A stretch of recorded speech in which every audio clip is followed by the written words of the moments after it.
Évidemment, on veut savoir si ça marche comme il faut. Bonjour à tous. Quel privilège de venir au culte. Et je pense que vous comme moi, on s'est demandé si jeudi soir, vendredi, est-ce qu'on allait pouvoir se réunir ce matin.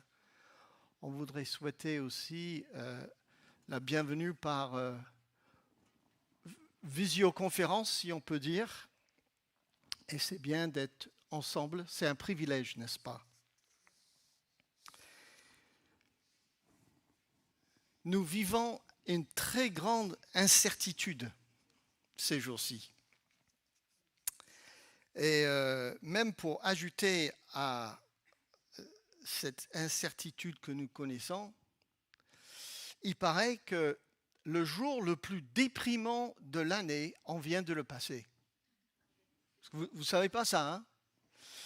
Eh bien, on va vous montrer une formule que je vous ai déjà montrée et qui était dans le en chemin si vous avez cliqué. Considéré comme le jour le plus déprimant de l'année, le troisième lundi du mois de janvier a été rebaptisé Blue Monday. Donc les anglo-saxons dont je fais partie nous ont envoyé Black Friday en novembre. Halloween n'a pas marché, donc ils ont inventé autre chose pour nous envahir. Et puis une troisième idée, c'est Blue Monday, ou lundi bleu. Il paraît qu'une étude universitaire en sciences sociales venant de la Grande-Bretagne, se basant sur cette période précise du début de l'année, arrive à cibler ce jour de janvier comme le jour le plus déprimant de l'année. Je vous encourage beaucoup ce matin. Hein. Il y a à peine 10 jours, enfin une dizaine de jours, on y était plein dedans. Et l'étude se base sur le mauvais temps. J'ai remarqué, à Montpellier, on n'a pas à se plaindre. Le niveau d'endettement personnel financier lié à son incapacité à rembourser. C'est vrai, hein, on a tout dépensé pour Noël. Le temps écoulé depuis Noël, le début de l'évaporation de nos bonnes résolutions du début de l'année, n'est-ce pas? S'ajoute à ces facteurs le manque de motivation générale et le besoin d'agir. Et j'ai écrit quel cocktail. Et je n'ai même pas ajouté le Covid là-dedans. Donc en cette année, le Blue Monday est tombé le 18 janvier. Ouf, c'est passé, on peut dire.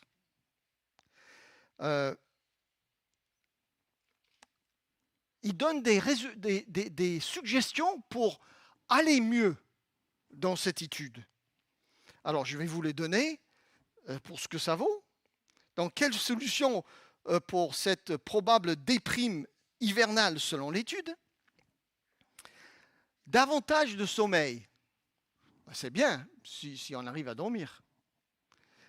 La présence éventuelle d'un animal domestique. Ben, le problème qu'avec un chien, il faut le sortir. Un chat, c'est plus facile, très autonome. En tout cas, il paraît. Privilégier la couleur bleue dans la maison. Se promener en forêt. Ah oui, vous êtes ça vous plaît.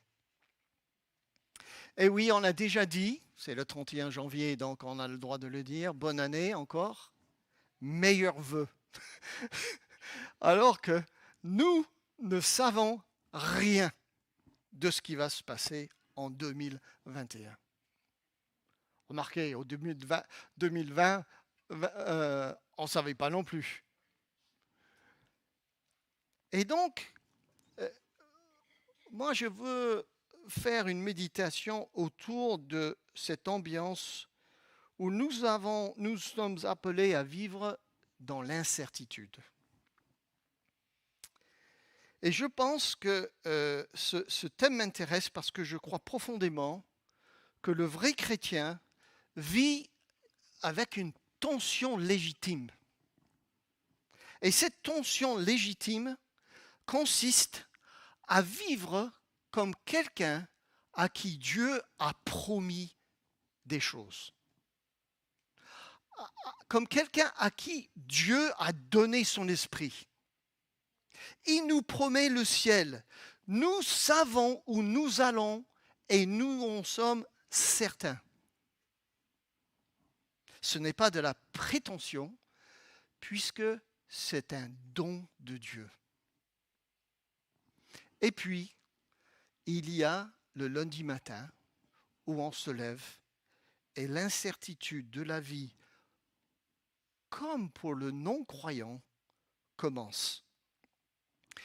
J'ai envie de vous rappeler que Jésus a dit lui-même que la pluie tombe sur les justes et les injustes. Maintenant, quand il a dit ça, c'est pour montrer comment Dieu est bon. Moi, je le pris hors de son contexte, je l'avoue, pour vous dire que les chrétiens ne sont pas moins mouillés sous la pluie que les non-croyants. Et donc, nous avons autour de nous une tendance de ce que j'appelle une fausse espoir, qui consiste à dire que peut-être les promesses certaines que Dieu me donne sont capables de amoindrir l'incertitude de la vie. Et vous savez, c'est une réaction normale.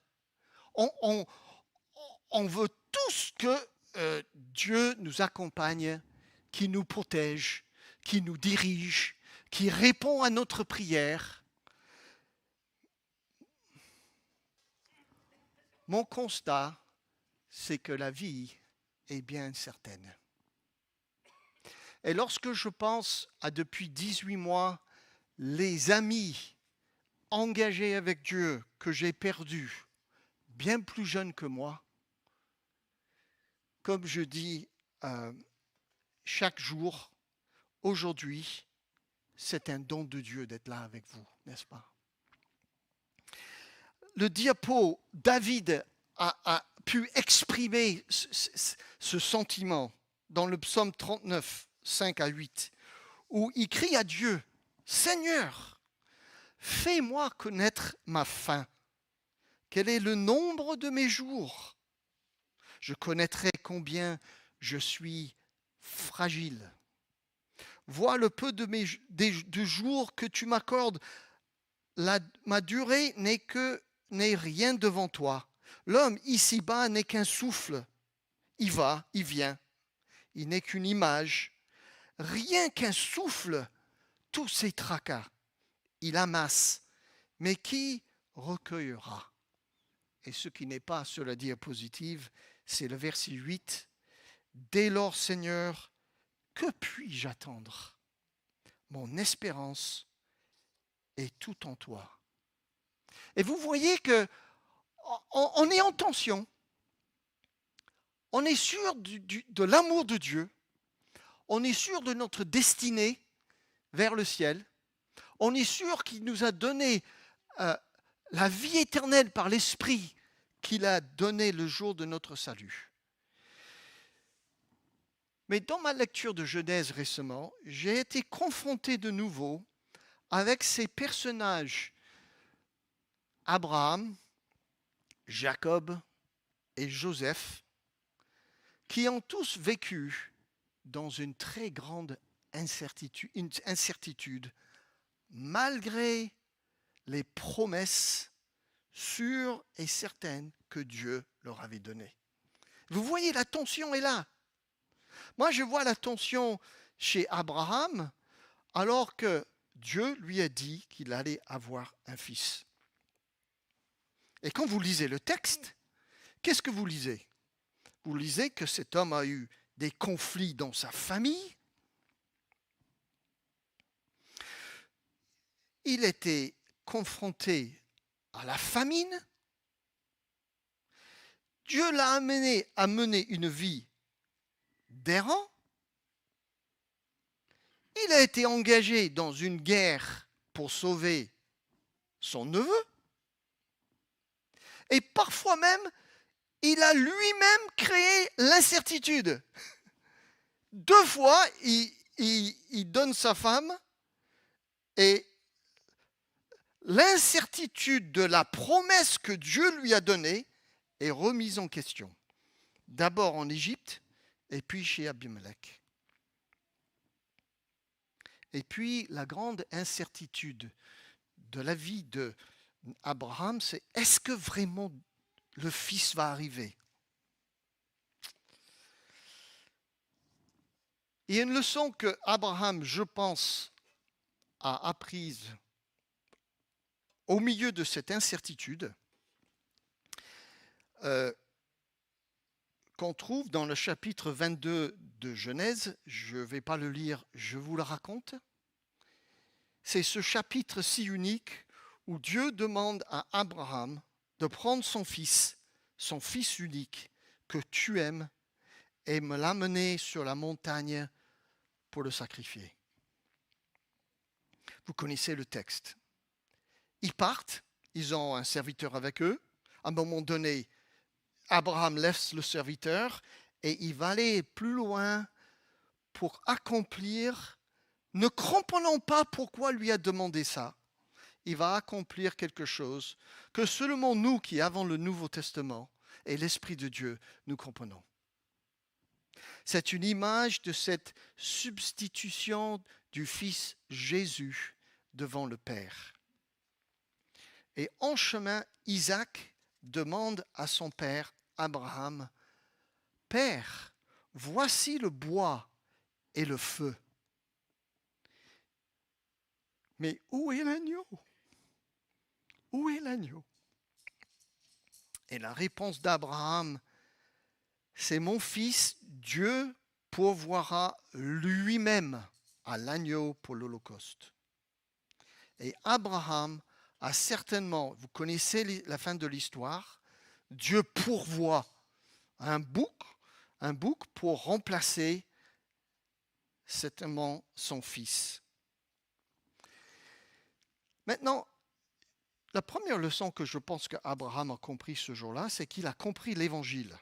Vous allez me dire, mais attends, ça veut dire quoi?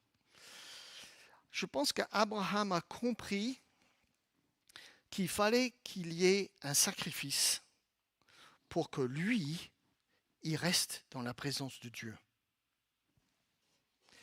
Je vais vous donner un verset que je ne suis pas sûr si on a compris toute l'interprétation dans le Nouveau Testament. Jean chapitre 8. Jésus est en conflit et en discussion très tendue avec les pharisiens. Et si vous lisez le chapitre 8 de Jean, c'est vraiment un chapitre qui fait comme ça. La tension monte par paliers. Et à la fin, ils sont prêts à le tuer. Jésus, juste avant qu'ils prennent des pierres pour le tuer, dans Jean chapitre 8, verset 56, nous lisons « Abraham, votre père, a exulté de joie, rien qu'à la pensée de voir mon jour. Et il l'a vu, et on a été transporté de joie. » De quel jour est-ce que ce verset fait référence? N'est-ce pas peut-être le jour où Abraham a compris que Dieu, par amour, allait un jour sacrifier son fils? Abraham a certainement compris l'amour de Dieu ce jour-là. Mais moi, j'aimerais vous raconter une autre leçon que je pense très pratique pour nous dans cette expérience d'Abraham au chapitre 22 de la Genèse. Abraham a appris à ne pas s'attacher outre mesure aux personnes que Dieu lui-même a données. Dieu semble, je pense, avoir dépossédé Abraham ce jour-là d'un amour qui n'était pas tout à fait pur pour son fils. C'est surprenant, hein?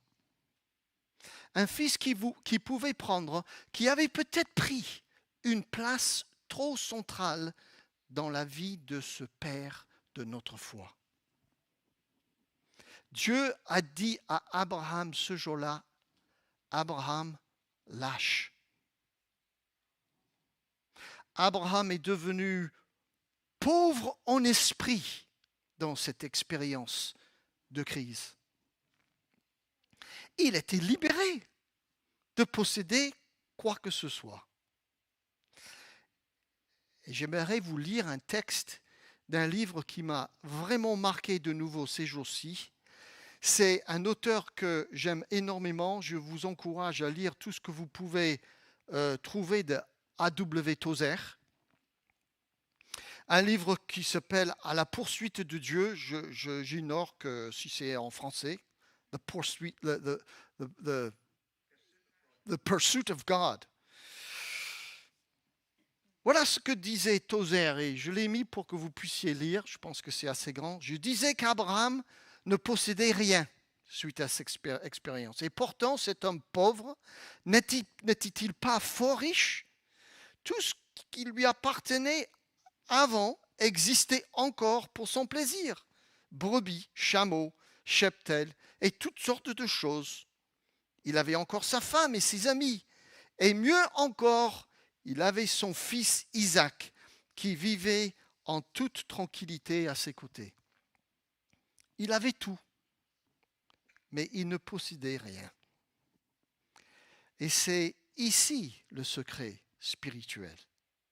Après cette expérience à la fois angoissante et bénie, j'imagine que les mots « à moi » ou « le mien » n'ont jamais eu la même résonance pour Abraham. Le sens même de l'idée de posséder et sa connotation étaient absentes de son cœur.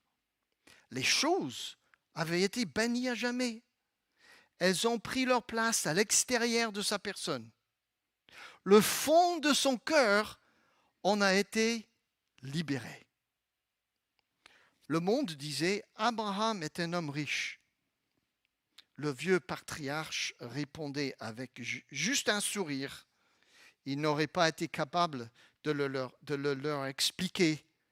Mais lui, il savait qu'il ne possédait rien, que ses vrais trésors étaient intérieurs et éternels. Cette tendance à vouloir s'agripper aux choses est sans doute une des habitudes les plus destructrices. Mais puisque si naturelle, elle est rarement reconnue pour le mal qu'elle est vraiment. Pourtant, ses effets s'avèrent si tragiques. Il termine en disant ceci, et voilà la leçon pour nous. Nous hésitons souvent à transférer nos trésors dans les mains du Seigneur par crainte de ce qui pourrait leur arriver de mal. C'est surtout vrai lorsque ces trésors en question sont les membres de notre famille ou bien nos amis. Mais il n'y a pas lieu d'avoir peur. Notre Seigneur n'est pas venu pour détruire, mais pour sauver. Tout ce que nous lui confions est en lieu sûr. Et rien de ce que nous gardons pour nous est à l'abri. J'ai lu ce texte parce qu'il le dit 36 fois mieux que moi je pourrais vous le dire ce matin.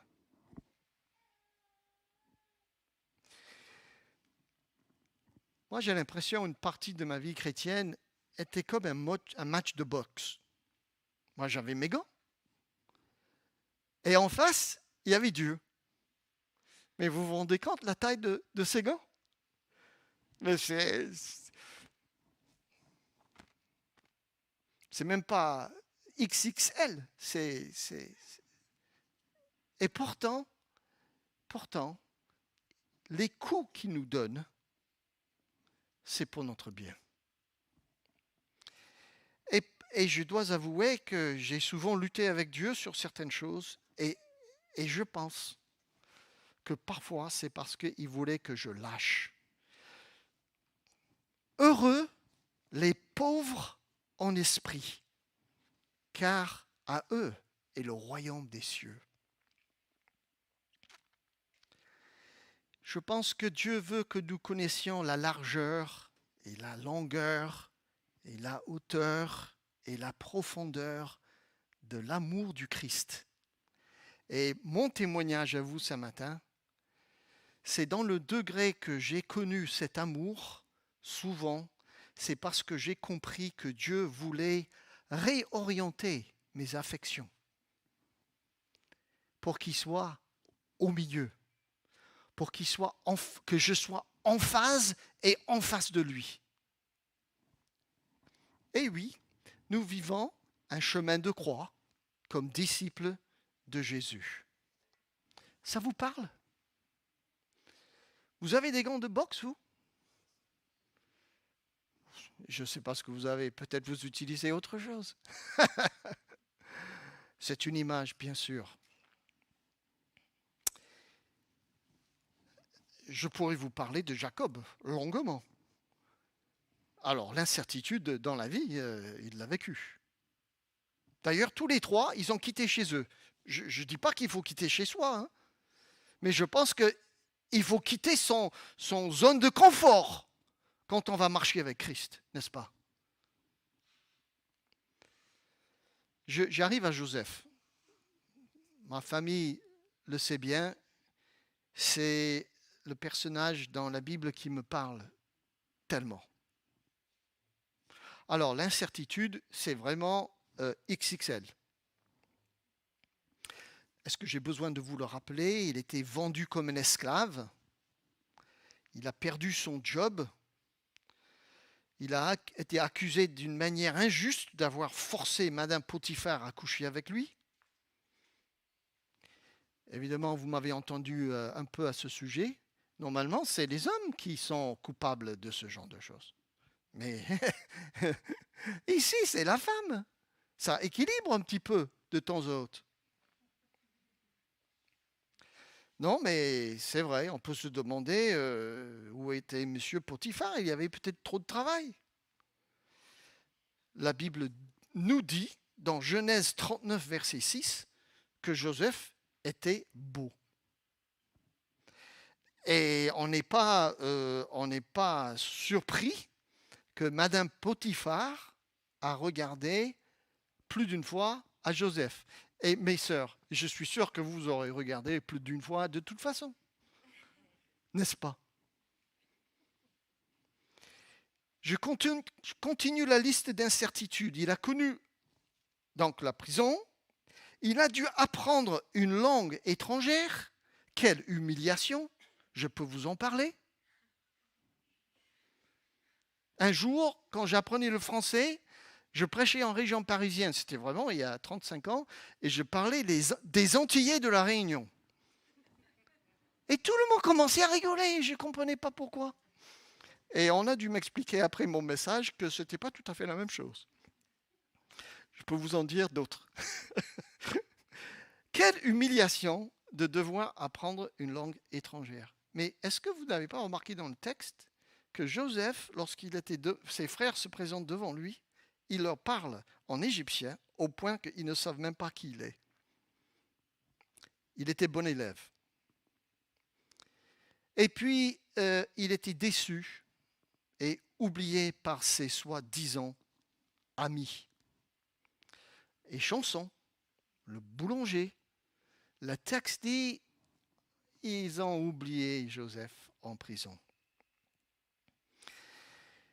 Et Joseph, dans cette incertitude, est un homme exceptionnellement doué. Les chasseurs de tête cherchent des talents. Et ce super chef de projet qu'il était, tout ce qui touchait marchait bien. Ça marchait très bien. Il était beau. Il était aimé de son père. Et puis, si vous aimez des gens qui ont le don d'interprétation des rêves, il avait ce don aussi. Mais je vous fais remarquer que quand Joseph interprétait les rêves, c'était très précis. Toi, tu vas retrouver ton travail. Toi, on va te suspendre au bois. Boum! Quelques jours après, ça s'est avéré vrai. Mais je pense que nous devons constater que la leçon que Joseph nous donne, en partie, c'est parce que souvent Dieu enterre, met de côté, d'une certaine manière, toutes ses capacités naturelles pour nous amener, et comme il a amené Joseph, à une place dans son travail dont il n'avait jamais rêvé ni voulu. Et je disais avec beaucoup de conviction pendant des années, avec des centaines et des centaines de jeunes qui venaient avec Opération Mobilisation, le plan de Dieu et le ministère que Dieu a pour vous, c'est peut-être pas ce que vous pensez. Parce qu'aujourd'hui, on constate que les candidats veulent amener tout ce qu'ils ont avec eux, et c'est très bien. Mais Joseph, le jeune Joseph, un peu est mort à lui-même, n'est-ce pas? Et nous avons les paroles de Jésus à l'écran qui nous rappellent que comme Joseph, nous devons vraiment, je vous l'assure, dit Jésus, si le grain de blé que l'on a jeté en terre ne meurt pas, il reste un grain unique. Mais s'il meurt, il porte du fruit en abondance.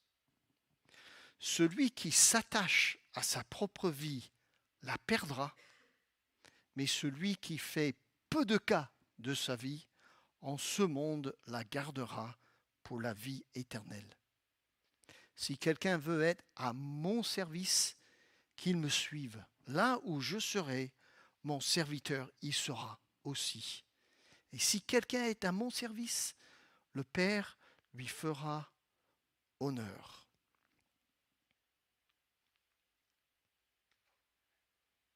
J'imagine Joseph chez Potiphar.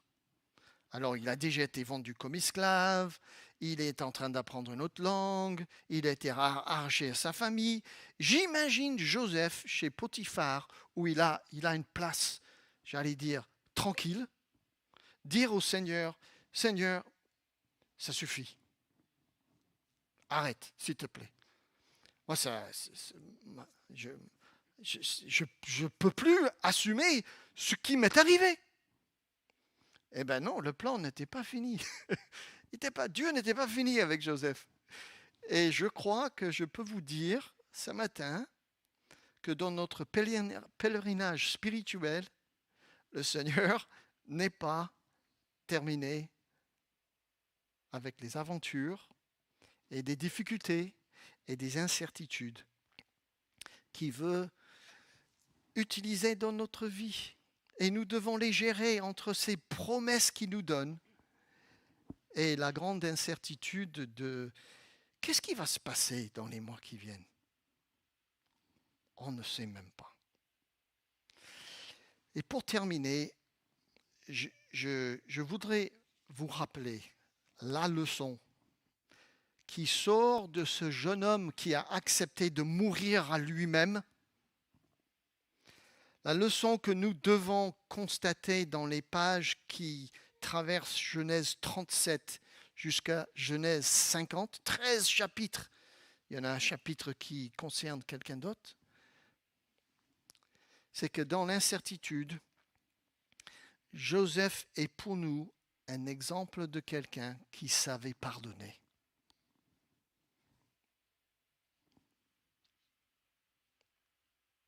Et là, ça me trouble. Il savait pardonner à ses frères. Je pense qu'il savait pardonner à les chansons et au boulanger qui l'avait oublié. J'imagine même qu'il a pu pardonner à la femme de Potiphar. Mais rien n'est écrit. Mais il a pu dire à ses frères, je ne suis pas à la place de Dieu pour me venger. Dieu a travaillé et a voulu pour que les choses terminent bien. Et je veux vous encourager à partir de la vie de cet homme de constater aussi que pardonner n'est pas oublier. Joseph n'a jamais oublié ce que ses frères lui avaient fait.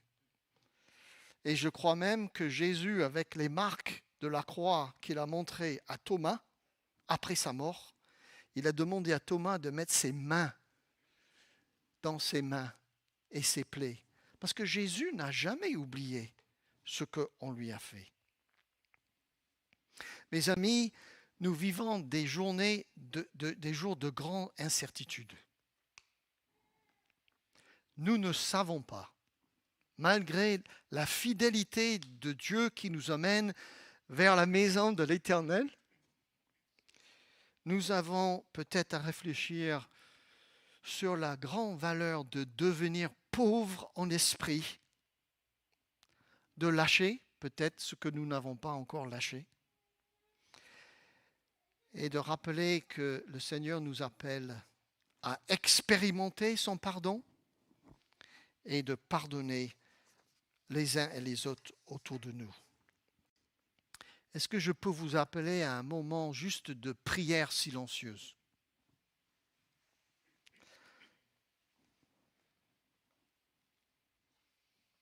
Que voulez-vous dire au Seigneur ce matin?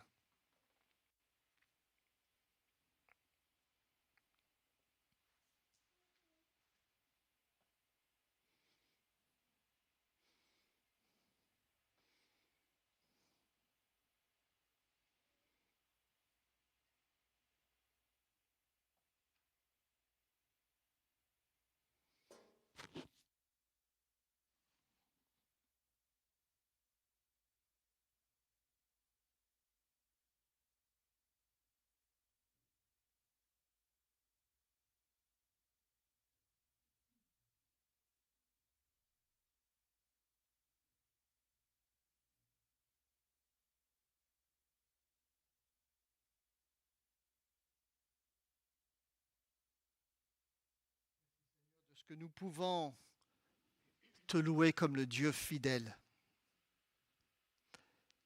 Et notre motivation à affronter ces jours d'incertitude devant nous nous pousse vers toi. Merci pour ta parole et les leçons incarnées dans la vie de ces hommes qui sont certainement un peu plus comme nous qu'on pourrait imaginer. Et nous nous présentons devant toi avec toute notre fragilité, notre faiblesse, notre peur, nos doutes. Et nous prions que, comme le psalmiste, comme le bon berger, que tu nous prends la main pour marcher avec toi.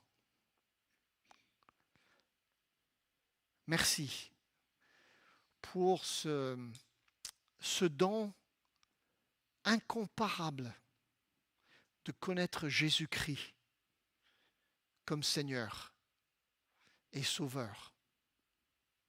De savoir que